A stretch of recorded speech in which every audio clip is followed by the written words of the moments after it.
तुम एक असेंबली का इलेक्शन जीतने के लिए गरीबों को अपने घर से बेघर कर रहे हो। अरे क्या तुम जमीन नहीं दे सकते? तुम्हारी हुकूमत की मिशन वसुंधरा में तुम क्यों नहीं देते आसाम में बंगाली जबान बोलने वाले मुसलमानों को? मेरा भी ख्वाब है कि भारत 2047 तक विकसित भारत बने, मगर कैसा विकसित भारत बनेगा जब हम गरीबों को सिर्फ गरीबी के नाम पर घरों से निकाल रहे हैं। आसाम में जो हुकूमत जुल्म कर रही है, याद रखो तुम वक्तिया तौर पर जुल्म करोगे, तुम्हारा जुल्म मिटेगा इंशाअल्लाह ताला। मेरे भाई याद रखो, हम एक जिस्म वाहिद की तरह हैं। अगर हमारे जिस्म में किसी एक जगह तकलीफ होती तो ईमान ये पुकार कर कह रहा है कि तुम मोमिन उसी वक्त हो जब तुम किसी की तकलीफ को अपने सीनों में महसूस करोगे। आज आसाम में जो कुछ हो रहा है, बंगाली मुसलमान हैं।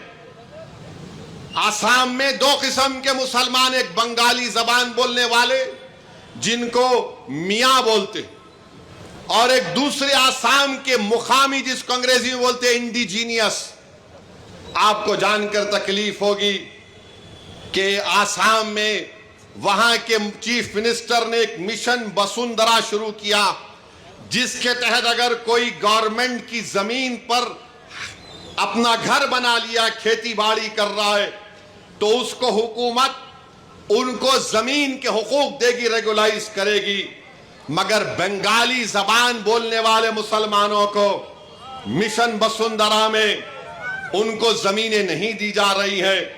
आप सोचो थोड़ी देर के लिए, जुलाई 2025 में 3,300 बंगाली जबान बोलने वाले, बड़ी तादाद में मुसलमान भी, हिंदू भी है थोड़े बहुत, उनको बेदखल कर दिया गया, उनको निकाल दिया गया। कितने?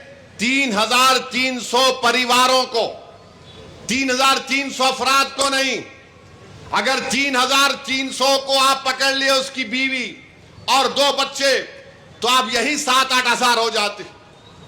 एक महीना भी नहीं खत्म होने आ रहा है, करीब 7,000 लोग बेघर हो गए। डुबरी में, लखीमपुर में, नलबारी में, गोलपारा में, और जो गवर्नमेंट लैंड पर घर बना लिए, फॉरेस्ट लैंड पर घर बना लिए। सिर्फ डुबरी में 1400 खानदानों को उनको हटा दिया गया। क्यों? क्योंकि वहां के मुख्यमंत्री कह रहे मैं थर्मल प्लांट बनाऊंगा। एक बड़े सरमायादार को बुलाकर कह रहे और पावर प्लांट बना रहे, और 1400 लोगों को बेघर कर दिया गया। फिर जुलाई 12 को आसाम के मुख्यमंत्री ने बयान दिया कि ये कौन बंगाली मुसलमान जबान बोलने वाले मुसलमान हैं जो 200 की 300 किलोमीटर दूर जाकर अपने घर बार को बसाते हैं। ये साजिश है, कह रहे हैं वो, कह रहे साजिश है हमको अकलियत बनाने के लिए। क्या कोई चीफ मिनिस्टर इस तरह की बात करेगा जो बाबा साहेब अंबेडकर के संविधान पर हल्फ लिया, ओत लिया?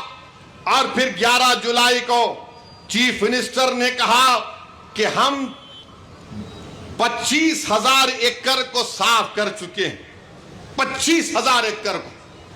और फिर 12 सितंबर 2024 को पुलिस फायरिंग में जुबैर अली, हैदर अली की मौत हो गई। अब मेरे को मालूम है कि मेरे इस तकरीर के बाद, क्योंकि हम लैला हैं, हमारे पूरे मजनू हमारे पीछे कल से पीछे पड़ जाएंगे, मगर सुनो मेरी बात को।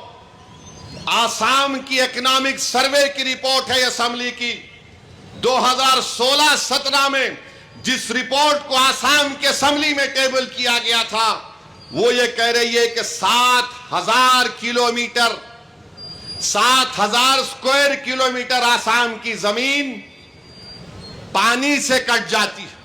सैलाब आया तो कट जाती है। कितना? 7,000 एकड़ नहीं, 7,000 स्क्वायर किलोमीटर 1950 से ये इकोनॉमिक सर्वे में कहा गया। यानी 7.4% स्टेट का हिस्सा सैलाब या किसी वजह से, नेचुरल वजह से जमीन कट गई तो होता क्या है?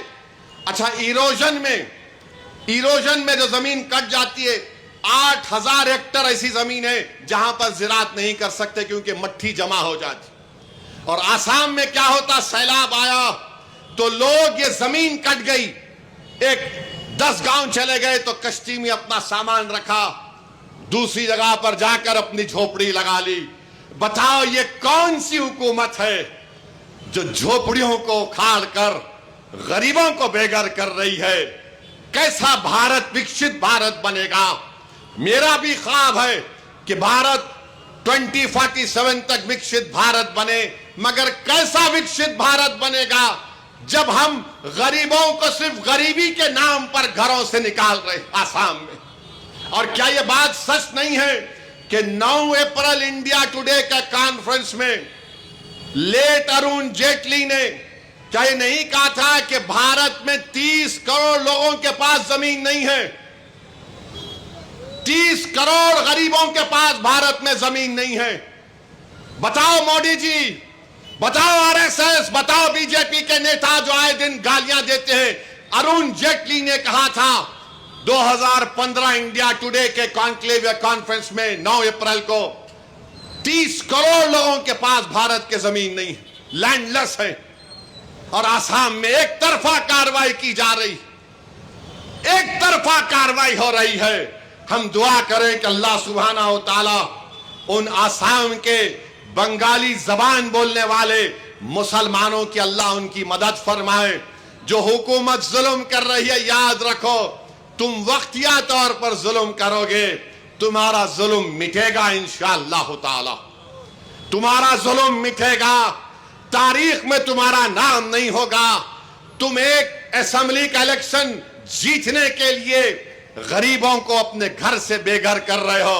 अरे क्या तुम जमीन नहीं दे सकते? तुम्हारी हुकूमत की मिशन वसुंधरा में तुम क्यों नहीं देते आसाम में बंगाली जबान बोलने वाले मुसलमानों को?